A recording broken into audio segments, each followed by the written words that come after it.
نحمده ونصلي على رسوله الكريم اما بعد فاعوذ بالله من الشيطان الرجيم بسم الله الرحمن الرحيم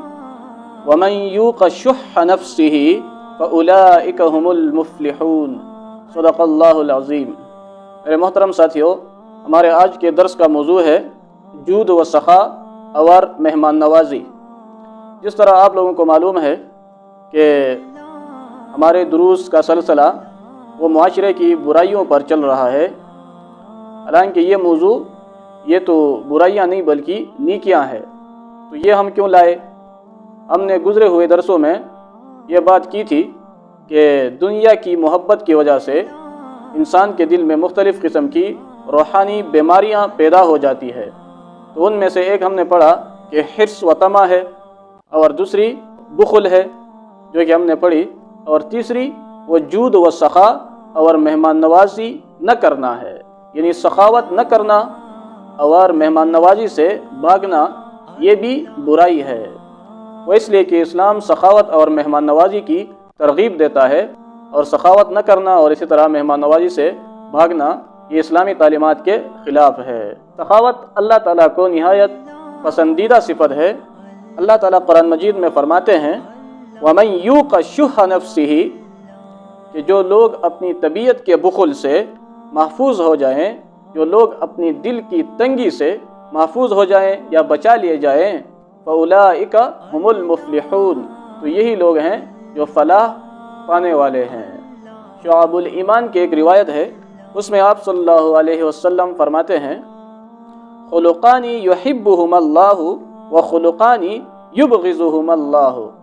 کہ دو عادتیں ایسی ہیں جو کہ اللہ تعالیٰ کو بہت ناپسند ہیں، اور دو عادتیں ایسی ہیں جو کہ اللہ تعالیٰ کو بہت پسند ہیں۔ تو جو دو عادتیں اللہ تعالیٰ کو ناپسند ہیں وہ کون سی ہیں؟ اما اللذان یحبہم اللہ فالسخاء والسماحۃ، تو جو دو عادتیں اللہ تعالیٰ کو پسند ہیں ان میں سے ایک وہ سخاوت ہے، اور دوسری خوش اخلاقی اور لوگوں کو معاف کرنا ہے۔ وَأَمَّا اللَّذَانِ يُبْغِضَانِ فَسُوءُ الْخُلُقِ وَالْبُخْلِ،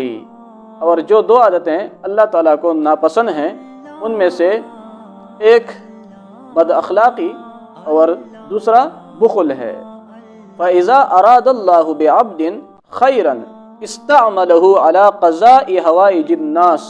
تو چنانچہ جب اللہ تعالیٰ کسی بندے سے بلائی کا ارادہ فرماتا ہے تو اسے لوگوں کی ضروریات پوری کرنے کے کام میں لگا دیتا ہے۔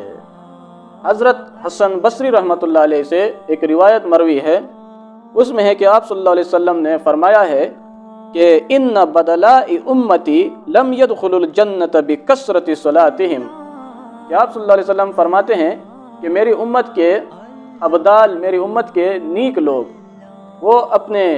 نمازوں کی کثرت کی وجہ سے جنت میں داخل نہیں ہوں گے، ولا صیامہم، اور نہ اپنے روزوں کی کثرت کی وجہ سے، بلکہ وہ جنت میں کس وجہ سے داخل ہوں گے؟ ولیکن دخلوها بسلامت صدورہم، لیکن وہ جنت میں داخل ہوں گے اپنی دلوں کی صفائی کی وجہ سے، وسخاوت انفسہم، اور اپنی صفتی سخاوت کی وجہ سے۔ یہ بھی شعب الایمان کی روایت ہے۔ اور حضرت حسن بصری رحمۃ اللہ علیہ فرماتے ہیں کہ میں نے صفتی سخاوت پر غور کیا تو مجھے یہ معلوم ہوا کہ جو لوگ سخاوت کرتے ہیں ان کا اللہ تعالیٰ کے بارے میں یہ خوش گمان ہے، یہ اچھا گمان ہے کہ اللہ تعالیٰ نے ہمارے ساتھ جو وعدہ کیا ہے کہ تم خرچ کرو میں تمہیں اور دوں گا، اس کا عوض دوں گا، اور اللہ تعالیٰ ہی بہتر روزی دینے والا ہے۔ تو ان سخاوت کرنے والوں کا اللہ تعالیٰ پر یہ گمان ہے کہ اللہ تعالیٰ ہمارے ساتھ جو وعدہ کیا ہے اللہ تعالیٰ نے اس کو ضرور پورا فرمائے گا۔ اور جو لوگ وہ کنجوسی کرتے ہیں کہ ان کا اللہ تعالیٰ کے بارے میں ان کے دل میں یہ بدگمانی ہے کہ نعوذ باللہ اللہ تعالیٰ نے ہمارے ساتھ جو وعدہ کیا ہے اس کو پورا نہیں کرے گا، یعنی ہم اگر مال خرچ کریں گے تو اللہ تعالیٰ ہمیں اس کا بدلہ نہیں دے گا، لہذا ہمارا مال وہ ضائع ہو جائے گا۔ اسی طرح جود و سخا کی اس صفت کا سب سے زیادہ مظاہرہ وہ مہمان نوازی میں ہوتا ہے۔ اس لیے شریعت میں مہمان کا خاص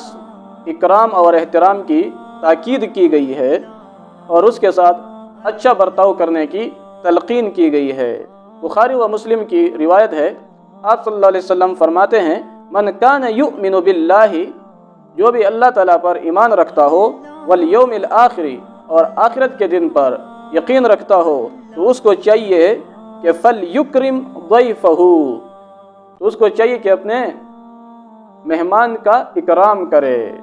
اسی طرح الترغیب و ترہیب کے حوالے سے بات کی ہے۔ حضور صلی اللہ علیہ وسلم نے حضرت جبرائیل علیہ السلام سے ایک دفعہ پوچھا کہ کس عمل کی بنا پر اللہ تعالیٰ نے حضرت ابراہیم علیہ السلام کو اتنا بڑا مقام و مرتبہ دیا، ان کو اپنا خلیل بنایا؟ تو حضرت جبرائیل علیہ السلام نے جواب دیا کہ لوگوں کو کھانا کھلانے کی وجہ سے، یعنی مہمان نوازی کی وجہ سے، کیونکہ حضرت ابراہیم علیہ السلام بہت بڑے مہمان نواز تھے۔ حضرت اکرمہ رحمۃ اللہ علیہ فرماتے ہیں کہ حضرت ابراہیم علیہ السلام اتنے بڑے مہمان نواز تھے کہ ان کا لقب ہی ابو الضیفان، یعنی مہمانوں کے باپ، پڑ گیا تھا۔ آگے لکھتے ہیں کہ آپ کے دولت خانے پر 4 دروازے تھے کہ کسی مہمان کو، کسی اجنبی کو آنے میں دشواری نہ ہو۔ اسی طرح حضور صلی اللہ علیہ وسلم اور صحابہ کرام کی سخاوت اور حضور صلی اللہ علیہ وسلم اور صحابہ کرام کی مہمان نوازی کے واقعات آپ نے بار بار علماء سے سنے ہیں، اسی طرح تبلیغیوں سے بھی سنے ہیں، لہذا میں ان کو ذکر نہیں کرتا، اور صرف یہاں مہمان کے چند حقوق اور اسی طرح مہمان کی چند ذمہ داریاں علماء کرام نے لکھی ہے احادیث کی روشنی میں، وہ بیان کرتا ہوں۔ آج کے لیے اتنا ہی کافی ہے۔ علماء کرام لکھتے ہیں کہ مہمان کے حقوق میں سب سے پہلا حق یہ ہے کہ آمد کے وقت بشاشت ظاہر کرنا اور جانے کے وقت کم از کم دروازہ تک مشایعت کرنا، یہ ضروری ہے۔ اسی طرح دوسرا حق یہ ہے کہ اس کے معمولات اور ضروریات کا انتظام کرنا جس سے اس کو راحت پہنچے، اور تیسرا یہ ہے کہ تواضع و تکریم اور مدارات کے ساتھ پیش آنا، بلکہ اپنے ہاتھ سے ان کی خدمت کرنا، اور چوتھا حق یہ بیان کیا ہے کہ کم از کم ایک روز اس کے لیے کھانے میں کسی قدر متوسط درجہ کا تکلف کرنا، مگر اتنا ہی کہ جس میں نہ اپنے کو تردد ہو نہ اس کو حجاب، اور کم از کم 3 روز تک اس کی مہمانداری کرنا، یہ مہمان کا حق ہے۔ آگے لکھتے ہیں کہ اس کے بعد، یعنی 3 دنوں کے بعد جس قدر وہ ٹھہرے، تو میزبان اگر اس کی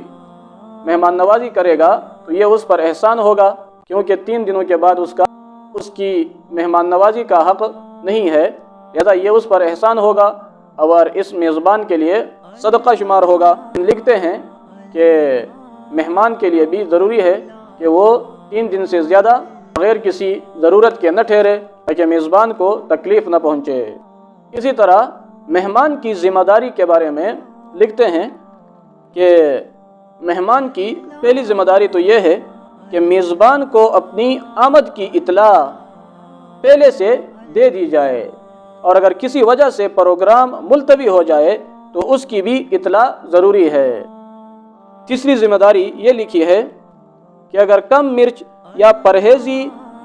کھانے کا معمول ہو تو پہلے سے یا جاتے ہی میزبان کو مطلع کر دیں، کیونکہ کھانا آ جانے کے بعد اس کے اظہار سے میزبان کو تکلیف ہوگی۔ چوتھی ذمہ داری یہ لکھتے ہیں کہ مہمان کو چاہیے کہ میزبان کی اجازت کے بغیر کسی دوسرے شخص کی دعوت قبول نہ کرے۔ اور 5ویں ذمہ داری یہ لکھی ہے کہ اگر اپنے کسی کام سے کسی جگہ جانا ہو تو میزبان کو بتا کر جائے تاکہ میزبان کھانے کے وقت پریشان نہ ہو۔ اور آخری ذمہ داری یہ لکھی ہے کہ میزبان اپنی وسعت کے مطابق جو چیز بھی ضیافت میں بر وقت پیش کرے، مہمان کو چاہیے کہ اسے خوش دلی سے قبول کرے، اس پر چیں بجبیں نہ ہو اور نہ میزبان سے فرمائشیں کرے۔ تو آج کے لیے اتنا ہی کافی ہے۔ اللہ تعالی ہمیں عمل کرنے کی توفیق عطا کرے، آمین۔